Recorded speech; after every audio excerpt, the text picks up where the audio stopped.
गुरुवर भी हैं। सर, एक चीज़ ये कहूँगा कि किस तरीके से काशी तमिल संगमम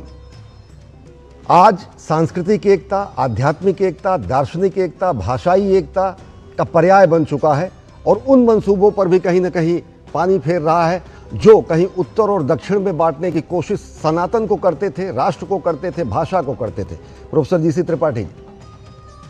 बहुत बहुत धन्यवाद। सुनी जी, आज निश्चित तौर पर हमारे पूर्वजों ने अपने शरीर को प्रयोगशाला बनाया और इस सृष्टि के सत्य और रहस्य को जानने के लिए उन्होंने अपना पूरा जीवन समर्पित किया और वे सफल हुए। तब कहा गया ऋषयो मंत्र द्रष्टारा, और पहला सिद्धांत बना वसुधैव कुटुंबकम। ये वसुधा हमारा परिवार है। परिवार में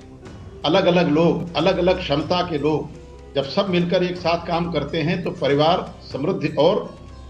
ऊंचाई पर बढ़ता है। इसी तरह से यह देश भी हमारा परिवार है और इस परिवार में अलग अलग क्षमता के लोग, अलग अलग योग्यता और पात्रता के लोग जब सब एक साथ मिलकर खड़े होंगे, अर्थात जब राष्ट्र एकीकृत होगा,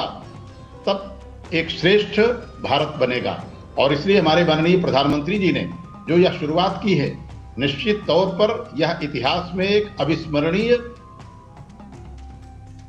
स्वरूप में समझी और जानी जाएगी। जी प्रोफेसर हीरामन तिवारी जी, आपसे जानना चाहेंगे कि किस तरीके से कहा गया, हमारे शास्त्रों में भी हमारे मनीषियों ने कहा कि काशी कांची अवंतिका पुरी द्वारावती चैव सप्तैते मोक्षदायिका आज नए तरीके से राष्ट्रीय एकात्मता को परिभाषित कर रहा है काशी तमिल संगमम, जबकि इसी प्रकार के अन्य आयोजन भी, चाहे काशी तमिल संगमम, सौराष्ट्र संगमम और अन्य चीज़ें देश के अलग अलग पूर्व पश्चिम उत्तर दक्षिण सबको जोड़ने को एक भारत श्रेष्ठ भारत के अभियान के तहत इसको किस रूप में देखते हैं? सबसे पहले तो मिश्रा जी, आपने बहुत सुंदर ढंग से प्रस्तुत किया, आपने कार्यक्रम प्रारंभ किया। और दूसरी बात मैं ये कहना चाहता था कि अब जो गुरु जी को यहाँ पे बुला कर रखा है, त्रिपाठी जी को, प्रोफेसर राजाराम जी को, मेरे जैसे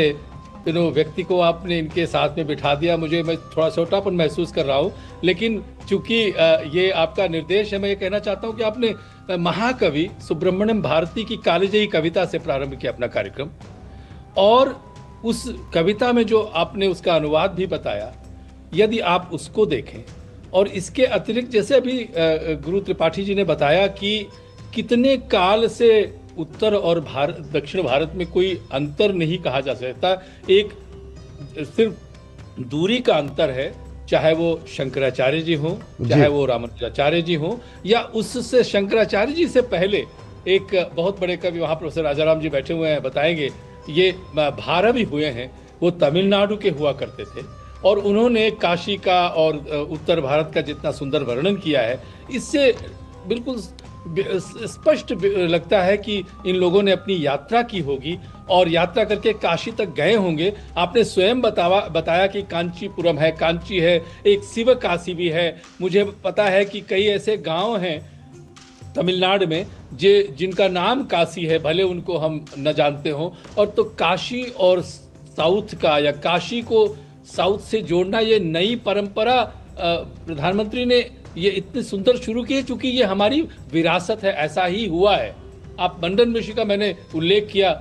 मंडन मिश्र और शंकराचार्य जी के बीच में जो वार्तालाप होता है, या रामानुजाचार्य जब वहां पहुंचे थे, या जो मध्वाचार्य का जब वहां पे पीठ है। इसके अतिरिक्त एक दक्षिण भारत के महानतम कवियों और विश्लेषकों में से एक है पंडित जगन्नाथ। उनका भी, वो आज के आंध्र प्रदेश और तेलंगाना के क्षेत्र से आते हैं, लेकिन वो उत्तर भारत में रहे, काशी में पढ़े, और काशी में ही भी उनका अंतर्धान हुआ। तो बहुत पुरानी परंपरा है, और शैव सिद्धांत, शैव दर्शन, शैव भक्ति की जो परंपरा है वो तमिलनाडु में बहुत ही प्राचीन है, कम से कम 3000 वर्ष पुरानी है। इसलिए ये कहने में तो बड़ा न्याय लगता है। इसीलिए जो अभी त्रिपाठी जी ने कहा कि बहुत सुंदर परंपरा प्रधानमंत्री ने शुरू की है, और आज अभी आप, मुझे सुनकर के मैं गदगद हो गया जब मुरुगन जी, जो हमारे सूचना और प्रसारण राज्य मंत्री हैं, उन्होंने हिंदी में, कितनी सुंदर हिंदी में बोल करके ये कहा कि अब उत्तर भारत के भी लोग यदि तमिल सीखें, तेलुगु सीखें, मलयालम सीखें, कन्नड़ सीखें और अन्य भाषाएं सीखें तो कितना सुंदर होगा। कितना हम सुंदर लोग होगा, जो जी। कुछ भाषाएं जानते हैं उनको आनंद आता है कि भाषाओं को जानने, भाषा के साथ संस्कृति और सभ्यता आपके अंदर समा जाती है। जी इसलिए काशी तमिल संगमम बहुत ही अहम एक निर्णय था और उसकी चौथी कड़ी जो आज हो रही है, इससे हम लोगों को बहुत आह्लाद हो रहा है। जी प्रोफेसर रामराज उपाध्याय जी, आपसे जानना चाहेंगे कि जो हमारे मनीषियों ने कहा कि संगच्छध्वम संवद्धध्वम समवो मनांसी जानताम, महर्षि अगस्त को माना जाता है कि आदि वैयाकरण होने के साथ साथ तमिल भाषा के जनक। कहा तो जाता है कि भगवान शंकर के निनाद से अलग अलग